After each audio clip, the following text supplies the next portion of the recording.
का नाम ये कंबोधिलाल है, कैसा ही रंगो रूप है पैसा ही माल है।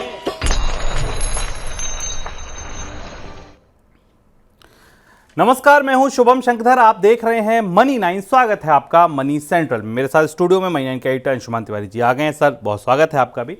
अंशुमान जी से चर्चा शुरू करें उससे पहले आप देखिए कौन सी बड़ी खबरें आज शामिल हैं हमारे मनी सेंट्रल में। शुरुआत मानसून की एक खबर के साथ। मानसून के मोर्चे पर राहत की खबर। प्राइवेट एजेंसी स्काईमेट का आकलन आया है, कहा है मानसून नॉर्मल रहेगा। और क्या कुछ कहा है अपनी रिपोर्ट में, ये जानेंगे। महंगा पड़ेगा विस्तारा का संकट, हवाई किराए आसमान पर हैं। तेजी लगातार बढ़ रही है, कौन से रूट्स पर ये बढ़ी है महंगाई, ये जानेंगे।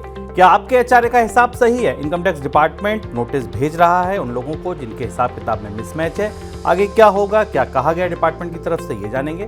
बड़ी खबरों का सिलसिला शुरू होगा। उसके बाद चांदी की कीमतों में रिकॉर्ड तेजी क्यों? सोना तो बढ़ ही रहा था, पीछे पीछे चांदी भी तेज हो गई। 81,000 82,000 का भाव चांदी में प्रति किलो आ चुका है। क्या वजह है इस रिकॉर्ड तेजी के पीछे, ये जानेंगे। भारतीय शेयर बाजार की तेजी कितनी टिकाऊ? शेयर बाजार भी लगातार हर दिन नया हाई बना रहा है। 400 लाख करोड़ का मार्केट कैप क्रॉस हो गया है भारतीय शेयर बाजार पर, एक एक्सचेंज पर। तो ये तेजी अब कितनी टिकाऊ है, आगे कौन से ट्रिगर हैं, ये जानेंगे। और दिन की एक और सबसे बड़ी खबर, अमेरिका की चीन को दो टूक। क्या कहा, क्यों कहा, क्या मतलब, क्या असर, ये सब कुछ जानेंगे दिन की एक और बड़ी खबर में। मौसम का अनुमान जारी करने वाली निजी संस्था स्काईमेट वेदर ने इस साल मानसून को लेकर अपने अनुमान में कहा है कि मानसून सीजन के दौरान सामान्य बारिश होगी। स्काईमेट के मुताबिक इस साल देश में मानसून सीजन यानी जून से सितंबर के दौरान औसतन 868.6 मिलीमीटर बारिश होगी। मानसून को लेकर भारतीय मौसम विभाग का पहला अनुमान इसी महीने जारी होगा। सर, और क्या कहा अपने फोरकास्ट में? स्काईमेट की तरफ से पहला अनुमान आ गया, जो सबसे पहला अनुमान आमतौर पर मानसून को लेकर आता है, गर्मियों की शुरुआत को लेकर। इसमें कई महत्वपूर्ण तथ्य हैं जो आगे आने वाले समय में जब भारतीय मौसम विभाग का पूर्वानुमान आएगा तो उसकी रोशनी में देखे जाएंगे और समझे जाएंगे। पहली चीज़ तो स्काईमेट ने कहा है कि मानसून सामान्य रहेगा। ओवरऑल व्यापक दृष्टि से मानसून जो की परिस्थिति सामान्य रहेगी, लेकिन सुपर एल निनो के ख़त्म होने और लानिना की शुरुआत के वजह से मानसून की शुरुआत थोड़ी धीमी हो सकती है, कमज़ोर हो सकती है। इस बात, ये पहला पूर्वानुमान है। दूसरी महत्वपूर्ण बात है कि मध्य भारत और मराठवाड़ा और जो सेंट्रल इंडिया का हिस्सा है, यहाँ बारिश सामान्य होने की संभावना है। इस हिस्से में पानी की सबसे ज़्यादा कमी है। हम आपको लगातार बताते जा रहे हैं कि जलाशय सूख रहे हैं, उनमें 20% 25% पानी बचा है। तो उनके लिए बेहद अच्छी खबर है, संतोष की खबर है कि अगर वहाँ सामान्य बारिश होती है तो शायद जलाशयों में पानी वापस आएगा। लेकिन इस पूर्वानुमान में यह भी कहा गया है कि जो झारखंड, बिहार और उड़ीसा के हिस्से हैं, पश्चिम बंगाल के हिस्से हैं, वहाँ तक पहुँचते पहुँचते मानसून कमज़ोर पड़ जाएगा और वहाँ डिफिशिएंट या सामान्य से कमज़ोर बारिश होने की संभावना है। ये पहला अनुमान है और इस पहले अनुमान के आधार पर इसकी इंतज़ार भी किया जा रहा था, क्योंकि मानसून का सीज़न भारत के बाज़ारों के लिए, कृषि के लिए सबसे महत्वपूर्ण होता है। अब हमें अगले पूर्वानुमान का इंतज़ार रहेगा जो भारतीय मौसम विभाग लेकर आएगा। लेकिन इससे ये स्पष्ट हो गया कि एल निनो का दौर अब ख़त्म हो रहा है और इस साल मानसून के मौसम के साथ एल निनो का बिल्कुल उल्टा, यानी गर्मी ज़्यादा होने वाले से गर्मी कम होने वाला ला निना लेकर आएगा। आटा मिलों के सर्वे में इस साल गेहूं उत्पादन 10.5 करोड़ टन होने का अनुमान लगाया गया है, जो पिछले साल के मुकाबले 30 लाख टन ज़्यादा है। पिछले साल आटा मिलों ने 10.2 करोड़ टन का अनुमान लगाया था। हालांकि मिलों के उत्पादन अनुमान की तुलना अगर सरकार के अनुमान से करें तो ये करीब 70 लाख टन कम है। सरकार ने इस साल रिकॉर्ड 11.2 करोड़ टन गेहूं पैदा होने का अनुमान लगाया है।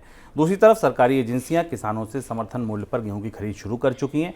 सोमवार तक देश भर की एजेंसियों ने किसानों से 7.74 लाख टन गेहूं की खरीद कर ली है। इसमें अधिकतर खरीद अभी मध्य प्रदेश से हुई है, पंजाब में अभी खरीद शुरू होना बाकी है। सर, मिलों का अनुमान और सरकार के अनुमान में 70 लाख टन का अंतर है। क्या बता रही है कमी? दो महत्वपूर्ण कारक हैं जो गेहूं के बाजार में कीमतों को निर्धारित करेंगे। ये पहला कारक है कि जो सरकार ने जितने उत्पादन की संभावना जाहिर की थी उससे कम उत्पादन हुआ है, मिलों ने बताया है। यानी बाजार में मांग और आपूर्ति के बीच में अंतर बना रहेगा, हालांकि पिछले साल से उत्पादन ज़्यादा है। और दूसरी महत्वपूर्ण बात यह कि हम आपको बता चुके हैं कि FCI के पास, यानी भारतीय खाद्य निगम के पास जो अनाज का स्टॉक है, जो वीट का स्टॉक, वो करीब 2008 के बाद न्यूनतम स्तर पर है। इन दोनों चीज़ों को अगर एक साथ रोशनी में देखा देखा जाए और सरकारी खरीद की स्थिति अभी शुरुआत के तौर पर देखा जाए तो गेहूं की कीमतों में या आटे की कीमतों में कोई बड़ी कमी की गुंजाइश होती नहीं दिखाई देती, क्योंकि अभी भी सरप्लस जैसी स्थिति ना तो बाजार में उपलब्ध है और सरकार चूंकि इस बार बहुत आक्रामक ढंग से एग्रेसिवली बाजार में खरीद करेगी, जिसके संकेत सरकार की तरफ से दिए गए कि वो निजी व्यापारियों को खरीदने से रोक रही है और कहा है कि सरकार के भंडार में पहले अनाज होना चाहिए, क्योंकि सरकार का अनाज भंडार पिछले 7-8 साल के न्यूनतम स्तर पर है। तो इसलिए बाजार में गेहूं की खींचतान जरूर बनी रहेगी और उसका असर हमें आटे, गेहूं और इससे बनने वाले उत्पादों की कीमतों पर दिखाई देगा। टाटा समूह की एयरलाइन विस्तारा के संकट की वजह से देश के प्रमुख हवाई रूट्स पर हवाई किराए में तेज बढ़ोतरी हुई है। हवाई किराए 20 से 25% तक बढ़ गए हैं। विस्तारा ने रोजाना 25 से 30 उड़ानों में कटौती की घोषणा की है, जो उसकी कुल ऑपरेटिंग कैपेसिटी का करीब 10% है। ट्रैवल इंडस्ट्री के जानकार मानते हैं कि कंपनी के इस ऐलान के बाद हवाई किराए बढ़ गए हैं। सर, किन सेक्टर्स पर यह सबसे ज़्यादा असर आया है? विस्तारा के पायलट्स की समस्या का समाधान नहीं हो रहा और अब धीमे धीमे इस पूरी गर्मी भर के लिए भारत का एविएशन उद्योग एक अनजानी अप्रत्याशित महंगाई के लिए तैयार हो रहा है।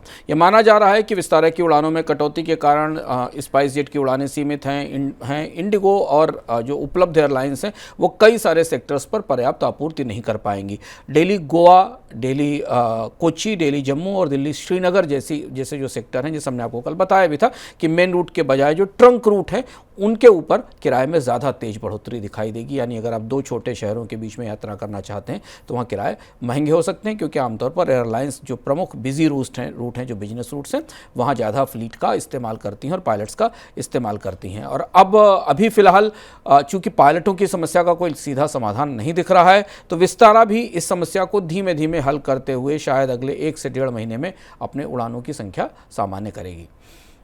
मोबाइल फ़ोन के लिए वायरलेस ऑडियो डिवाइस बनाने वाली कंपनी बोट के यूज़र का व्यक्तिगत डेटा चोरी हो गया है।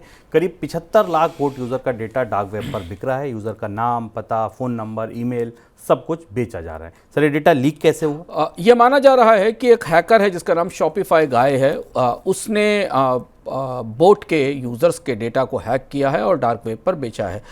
इसमें बोट यूज़र्स को अपनी तमाम सूचना रजिस्टर करानी पड़ती हैं, जिसमें उनके फ़ोन नंबर, उनके कॉन्टैक्ट नंबर, उनके नाम भी होते हैं और ये डेटा फ़ोन के साथ भी और स्मार्ट वॉच के साथ भी बोट के सिस्टम्स काम करते हैं, वहाँ से लीक हुआ है। और ये पहली बार अपनी तरह से का बड़ा डेटा लीक है जिसमें कोई ऑडियो इक्विपमेंट बनाने वाली या कोई सहायक इक्विपमेंट बनाने वाली इलेक्ट्रॉनिक्स कंपनी के डेटाबेस से इस डेटा को हैक किया गया है। एचआरए छूट के लिए कर्मचारियों की तरफ से दी जाने वाली रेंट की जानकारी में इनकम टैक्स डिपार्टमेंट ने मिसमैच पकड़ा है।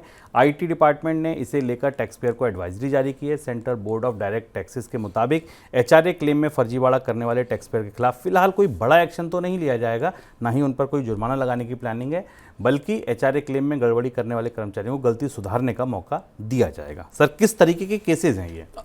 कल इनकम टैक्स डिपार्टमेंट की तरफ से एक बात स्पष्ट रूप से कही गई कि वो एचआरए क्लेम्स को लेकर, यानी किराए की पर टैक्स छूट के क्लेम को लेकर कोई अभियान नहीं चला रहा है, ये कहा गया। लेकिन ये बात सही है कि हाउस रेंट अलाउंस की जो रिसीट जमा करते हैं लोग, उनमें जो अनियमितताएं पाई गई उसको लेकर नोटिस भेजे जा रहे हैं।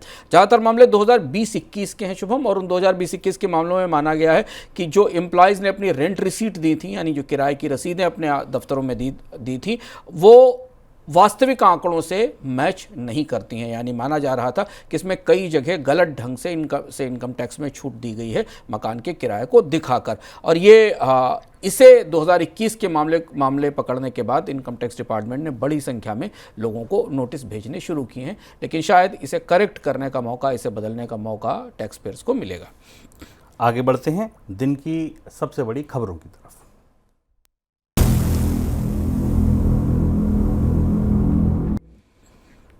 चावल पर सब्सिडी बनाए रखने के लिए भारत ने WTO में 5वीं बार पीस क्लॉज का इस्तेमाल किया है। WTO को भारत की ओर से दी गई जानकारी के मुताबिक 2022-23 में भारत में चावल उत्पादन का मूल्य $52.8 अरब था और उस दौरान किसानों को $6.39 अरब की सब्सिडी दी गई थी। सर, क्या पूरा मामला है ये? WTO की कवरेज के दौरान हमने आपको मनी 9 पर बताया था कि ये विवाद का सबसे बड़ा मुद्दा था, जिसे लेकर WTO में कोई सहमति नहीं बनी। यूरोप के देश और एशिया के भी कई सारे देश मिलकर भारत को इस बात के लिए बाध्य कर रहे थे कि वो किसानों को चावल की खरीद पर दी जाने वाली सब्सिडी में WTO के नियमों का पालन करें। भारत का कहना यह था कि नियमों को बदलने की ज़रूरत है और इस बदलाव के बाद ही भारत के किसानों के हितों की रक्षा की जा सकती है। मामला गतिरोध के तौर पर खत्म हुआ था। WTO की व्यवस्था में दुनिया के कुछ देशों को, जो देश अपने यहाँ अपने किसानों को मदद देने के लिए या अपनी बड़ी आबादी के लिए अनाज खरीदने के लिए सब्सिडी देना चाहते हैं, उन्हें पीस क्लास का इस्तेमाल करने के लिए कहा गया है और ये सहमति बाली में बनी थी। उस सहमति के बाद से भारत इस पीस क्लास का इस्तेमाल करके किसानों से सब्सिडी पर चावल खरीदता है। ये सब्सिडी करीब करीब $6.39 बिलियन के आसपास है। और अब WTO को जो भारत सरकार की तरफ से कम्युनिकेशन भेजा गया, जहां से बात पता चली, उसमें कहा कि भारत ने इस पीस क्लास का, इस सुविधा का या इस नियम का फिर एक बार इस्तेमाल किया और लगातार 5वीं बार ऐसा हुआ है जब भारत ने इस सुविधा का इस्तेमाल करते हुए गेहूं चावल की खरीद पर सब्सिडी को जारी रखा है। और इसी क्लॉज पर सबसे ज़्यादा विवाद और सवाल था। आपको याद होगा कि WTO की बैठक के भीतर थाईलैंड और भारत के बीच इस बात पर विवाद भी हुआ था और थाईलैंड ने स्पष्ट रूप से भारत पर उस बैठक में टिप्पणियां की थी और उसके बाद उसे लेकर काफ़ी राजनीतिक शोर शराबा भी हुआ था। लेकिन फिलहाल भारत ने इस पूरे मामले में जो WTO में उपलब्ध सुविधाएं हैं, उन सुविधाओं में सब्सिडी की सीमा को क्रॉस करने के लिए इस प्रावधान का इस्तेमाल किया है। WTO की व्यवस्था के तहत दुनिया के देश एक निर्धारित सीमा से अधिक सब्सिडी नहीं दे सकते। यदि उन्हें इससे ज़्यादा सब्सिडी देने की ज़रूरत होती है तो उन्हें 10% तक सब्सिडी बढ़ाने की छूट के लिए इस विशेष खास प्रावधान का इस्तेमाल करना होता है। चांदी की कीमतें नई रिकॉर्ड ऊंचाई पर पहुंच गई हैं। भाव 82,000 रुपये प्रति किलोग्राम के ऊपर पहुंच गया। मल्टी कमोडिटी एक्सचेंज यानी MCX पर चांदी मई वायदा 82,399 रुपये प्रति किलोग्राम की रिकॉर्ड ऊंचाई को छू चुका है।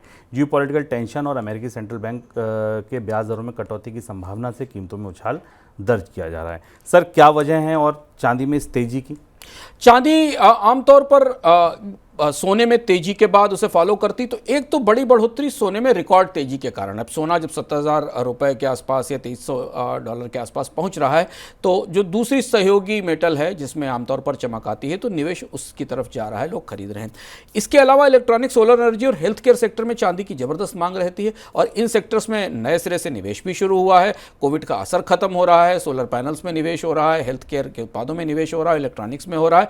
और जैसे जैसे दुनिया के कई सारे बाजारों में मैन्युफैक्चरिंग की मांग बढ़ रही है, चांदी की डिमांड में बढ़ोतरी हो रही है और ये दूसरा बड़ा फैक्टर है जिस वजह से चांदी की कीमतों में बढ़ोतरी को मदद मिल रही है और हमने इसे 80-82 हज़ार के से ऊपर देखा है। सिल्वर इंस्टीट्यूट का एस्टिमेट में पढ़ रहा था। सिल्वर इंस्टीट्यूट का कहना यह है कि करीब करीब 13% डिमांड ग्लोबल सिल्वर की, चांदी की डिमांड केवल फोटोवोल्टिक सेल्स बनाने में जाएगी, जो सोलर सेल्स बनाए जाएंगे। और अब चूंकि दुनिया के कई देश सोलर एनर्जी पर बड़ा निवेश कर रहे हैं, तो चांदी की वहाँ ज़रूरत होगी। तो अनुमान ये माने जा रहे हैं, मोतीलाल ओसवाल का अनुमान है कि चांदी की कीमत 1 लाख रुपए तक टच कर सकती है। 80-82 हज़ार रुपये के आसपास चांदी की कीमत आज रिकॉर्ड स्तर पर दिख रही है। ये ऐसा समय जब शेयर बाजार, कमोडिटी बाजार सब तरफ तेजी है। कच्चे तेल की कीमतों में भी फिर से तेजी देखने को मिली। ब्रेंट क्रूड का भाव $91 प्रति बैरल के करीब है। दूसरी ओर विदेश से इंपोर्ट होने वाले कच्चे तेल में रूस की हिस्सेदारी बढ़ गई है। वित्त वर्ष 23-24 में भारत के कुल क्रूड ऑयल इंपोर्ट में रूस की हिस्सेदारी 35% हो गई है। पिछले साल ये आंकड़ा 23% का था, जबकि इराक, सऊदी अरब, संयुक्त अरब अमीरात और अमेरिका से इंपोर्ट में कमी दर्ज की गई है। अब बात शेयर बाजार की। भारतीय शेयर बाजार नई ऊंचाई पर कारोबार कर रहे हैं। BSE पर लिस्टेड कंपनियों का कुल मार्केट कैप सोमवार को 400 लाख करोड़ रुपए पहुंच गया। ये पहला मौका है जब BSE पर लिस्टेड कंपनियों का कुल मार्केट कैप 400 लाख करोड़ के पार बंद हुआ है। सर, ये तेजी कितनी टिकाऊ है? आगे कौन से ऐसे ट्रिगर हैं जो इस तेजी के लिए देखने वाले होंगे? बाजार में तेजी हमें दिखाई दी लगातार दिख रही है, लेकिन क्या ये तेजी टिकाऊ होगी, इस सवाल पर काफ़ी चर्चा दिखाई दे रही है। आज भी बाजार में तेजी के बाद अंतिम समय में बिकवाली आई। शेयर बाजारों के लिए सबसे महत्वपूर्ण रिजल्ट का सीजन शुरू हो रहा है। कंपनियों के तिमाही नतीजे आने वाले हैं और जो ताज़ा प्रीव्यू एस्टीमेट्स हमारे पास मिल रहे हैं, यानी नतीजों के जो आकलन हमें मिल रहे हैं, वो आकलन बता रहे हैं कि निफ्टी 50 की ज़्यादातर कंपनियों के प्रॉफिट की में पिछले 5 तिमाही की स्लोएस्ट ग्रोथ या सबसे कम ग्रोथ दिखाई देगी, जैसे शुरुआती आकलन हमारे पास आ रहे हैं। तो ये माना जा रहा है कि कंपनियों के लिए ये तिमाही मुनाफे के लिहाज से उतनी अच्छी नहीं होने वाली है जितनी पिछली तिमाहियां रही थी। और जो आंकड़े मिल रहे हैं उस हिसाब से माना जा रहा है कि कंपनियों के कंबाइंड नेट प्रॉफिट्स करीब करीब 1.87 लाख करोड़ रुपए होंगे Q4 में, चौथी तिमाही के, जिसके आंकड़े हमारे पास आए थे, जबकि जो पिछले साल की इसी तिमाही में 1.76 ट्रिलियन रुपीस के आसपास थे।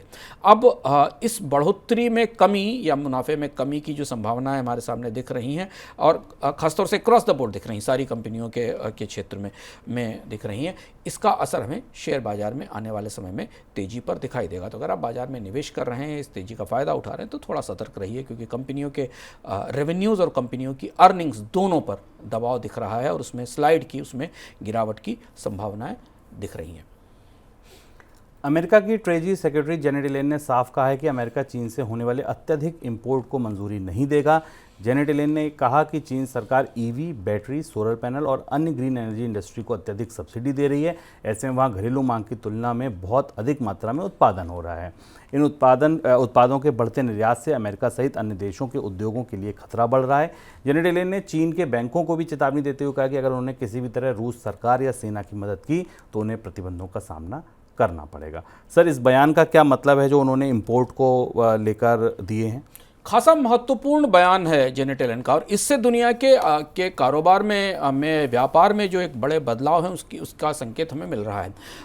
अभी से 1 साल 1.5 साल पहले तक अमेरिका में महंगाई को देखते हुए, आपको याद होगा शुभम, इस बात की चर्चा चल रही थी, बल्कि राष्ट्रपति जो बाइडेन ने अपनी एशिया की यात्राओं के दौरान इस बात का संकेत दिया था कि महंगाई कम करने के लिए चीन से आने वाले सामानों पर इंपोर्ट ड्यूटी घटाई जाएगी। पर जेनेट येलेन आज जिस तरीके का बयान दे रही हैं, उस तरह से वो सीधे इस बात का आरोप लगा रही हैं कि चीन अपने सस्ते सामानों की डंपिंग अमेरिका के बाजार में कर रहा है। चीन के ऊपर अमेरिका की बड़ी निर्भरता रही, और खासतौर से 5-6 सेक्टर्स का उन्होंने जिक्र किया जहां चीन में सरप्लस कैपेसिटीज हैं। ये पूरी दुनिया को मालूम है। चीन की अर्थव्यवस्था में मंदी है, गिरावट है, और चीन के युआन में हाल में तेज गिरावट आई, जिसकी वजह से चीन के निर्यातों की प्रतिस्पर्धा और ज़्यादा बढ़ी है। अमेरिका की तरफ से संकेत स्पष्ट रूप से हैं कि चीन की जो अतिरिक्त कैपेसिटीज़ है, उससे सस्ता बना हुआ सामान अमेरिका के बाजार में आ रहा है, और यहाँ से कारोबार में, ट्रेड में चीन और अमेरिका के रिश्तों में एक नए किस्म की दूरी, एक नए किस्म का खिंचाव, या जिसको अंग्रेजी में आप डीकपलिंग कहें, वो होती दिखाई दे रही है। और इससे ऐसा लग रहा है कि अमेरिका अपनी व्यापार की रणनीतियों में अब चीन पर निर्भरता आने वाले समय में घटाता जाएगा। हम विस्तार से आपको इन चीज़ों पर चर्चा करके बताते रहें, लेकिन आपको याद होगा कि अमेरिका के राष्ट्रपति जो बाइडेन ने 1 साल पहले चिप्स एक्ट पास किया था, और जिसके बाद चीन से को जाने वाली तमाम तकनीकें जो कि सेमीकंडक्टर उद्योग में इस्तेमाल की जाती हैं, उन पर रोक लगा दी थी। उसके बदले चीन ने बहुत सारे उत्पादों के निर्यात पर रोक लगाई थी अमेरिका के बाजार के लिए। तो एक किस्म से अब अमेरिका और चीन व्यापार की नई वास्तविकताओं में दूरी बढ़ा रहे हैं, करीबी नहीं। सर, दुनिया का वैश्विक व्यापार अगर देखें तो किस तरीके से बदलेगा? और ये जो बात जेनेट येलेन ने कही, इसके पीछे एक और महत्वपूर्ण तथ्य है। तथ्य यह है कि पिछले साल ये आंकड़ा पूरी दुनिया के सामने आया, जिसमें दुनिया के लिए काफ़ी चौंकाने वाला आंकड़ा था कि चीन अमेरिका का सबसे बड़ा व्यापार भागीदार नहीं है, बल्कि कनाडा और मैक्सिको चीन के अमेरिका के नए बड़े व्यापार भागीदार हो गए हैं। और बहुत सारी ऐसी कंपनियां अमेरिका की जो अपने उत्पादों की आपूर्ति के लिए चीन की कंपनियों पर निर्भर थीं, उन्होंने अब अन्य पास के देशों पर निर्भरता बढ़ा दी है। इसे नियर शोरिंग या फ्रेंड शोरिंग कहा जाता है। और ये शिफ्ट बाजार में पिछले साल के दौरान, पिछले 2023 की शुरुआत से दिखना शुरू हुआ था, जब दुनिया की बड़ी अर्थव्यवस्थाओं ने अपने आसपास के देशों से सामानों की आपूर्ति शुरू कर दी थी। और इसलिए चीन ने अपने बाजार को अब एशिया पर फोकस किया। आरसेप के तहत चीन ने इस पूरे बाजार को एशिया के बाजार पर और मध्य एशिया के बाजार पर मध्य पूर्व के बाजार पर निगाह जमाई, जहां वो अपने सामानों का निर्यात करना चाहता है, जबकि यूरोप, कनाडा, मैक्सिको अमेरिका के बड़े सप्लायर के तौर पर उभर रहे हैं। इस पर विस्तार से इकोनॉमिक में चर्चा कर चुके हैं, जिसमें हमने इस बात के संकेत दिए थे कि ये परिस्थिति आने वाले कुछ महीनों में दिखाई देगी। और अब हमें दिख रहा है कि जेनेट येलेन एक तरह से कह रही हैं कि उन्हें चीन की ज़रूरत नहीं है, चीन के सस्ते माल की ज़रूरत नहीं है। आगे बढ़ते हैं झटपट खबरों की तरफ।